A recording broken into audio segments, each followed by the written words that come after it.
प्रदेश में जिस तरीके से नीतीश कुमार और तेजस्वी यादव की जुगलबंदी दिख रही है, हालांकि दोनों अलग अलग गठबंधनों का हिस्सा हैं। एक सरकार का हिस्सा है और एक नेता प्रतिपक्ष है, एक मुख्यमंत्री हैं और दूसरी तरफ आप देख सकते हैं वो पार्टी जो मुख्यमंत्री की कुर्सी को प्राप्त करना चाहती है।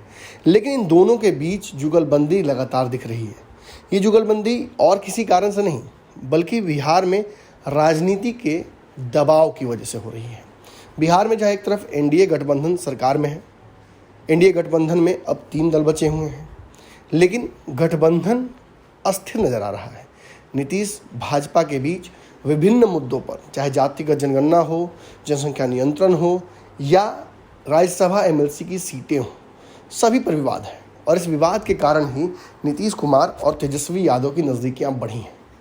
पूर्व में तेजस्वी यादव के इफ्तार के दौरान नीतीश कुमार का पहुंच जाना, नीतीश कुमार के पहुंचने के बाद लगातार मुलाकातों का सिलसिला बढ़ जाना, तेजस्वी यादव और नीतीश कुमार का एक साथ होना भाजपा के लिए बड़ा कष्टदायक होता है। भाजपा को पता है कि कैसे 2015 में लालू और नीतीश एक हुए थे, भाजपा कहीं दूर फेंका गई थी। भाजपा बिहार में अब सबसे बड़ी पार्टी बन चुकी है, उसके पास सबसे ज़्यादा विधायक हैं। ऐसे में भाजपा ये जो लीड है इसे खोना नहीं चाहती है। भाजपा चाहती है कि यहाँ से वो अपना दबदबा बनाए और बिहार में अपने दम पर आत्मनिर्भर सरकार बनाए, जिसमें ना नीतीश कुमार की आवश्यकता पड़े और ना किसी और दबाव डालने वाले छोटे गठजोड़ वाले पार्टियों की, चाहे वीआईपी हो या मांझी जी हो या उपेंद्र कुशवाहा हो या जिस तरह की पार्टियाँ पूर्व में रही हैं, इन सभी से अब भाजपा उब चुकी है। भाजपा अपने दम पर बिहार में सरकार बनाना चाहती है, लेकिन कागज़ पर ये जितना आसान है उतना ही ज़मीन पर उतारना मुश्किल है। बिहार में भाजपा के विधायक ज़्यादा जरूर हैं, लेकिन अभी भी भाजपा के पास जीत का समीकरण नहीं है।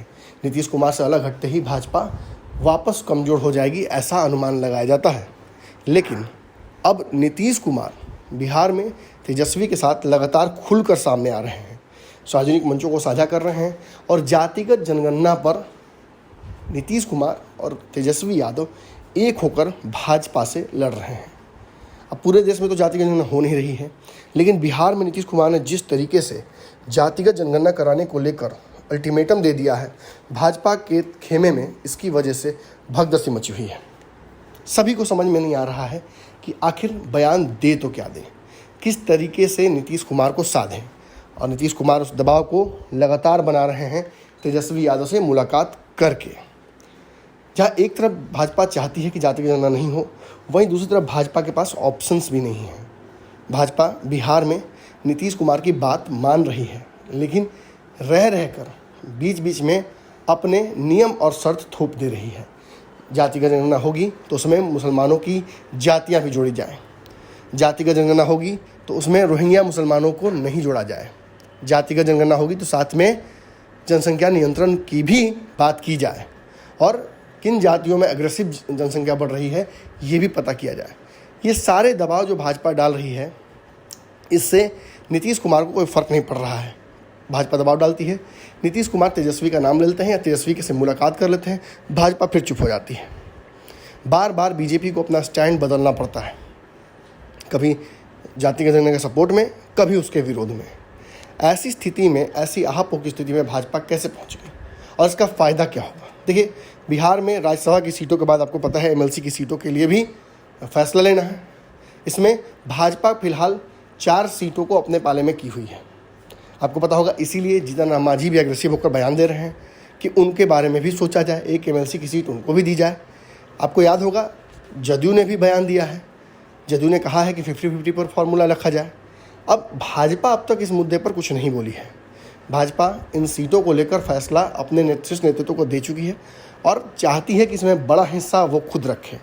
लेकिन बार बार नीतीश तेजस्वी की मुलाकातों की वजह से इन सीटों पर भाजपा का फैसला 2-2 का हो सकता है, यानी 2 सीटें भाजपा और 2 जदयू को देकर नीतीश कुमार को फिलहाल शांत कराया जा सकता है।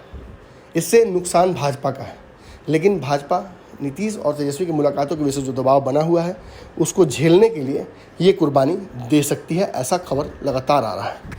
चैनल के सब्सक्राइब कर ली, ओजे एगो घंटी बा, ओकरा बटन दबा देला से कुल सटीक और मारक खबर रुआ मुफ्त में मिल जाई। अगर रुआ पत्रकारिता के हमनी के नया प्रयोग में सहयोग कर चाहतानी तो ज्वाइन बटन दबा दी। पेटीएम नंबर नोट कर ली 9386816700। धन्यवाद।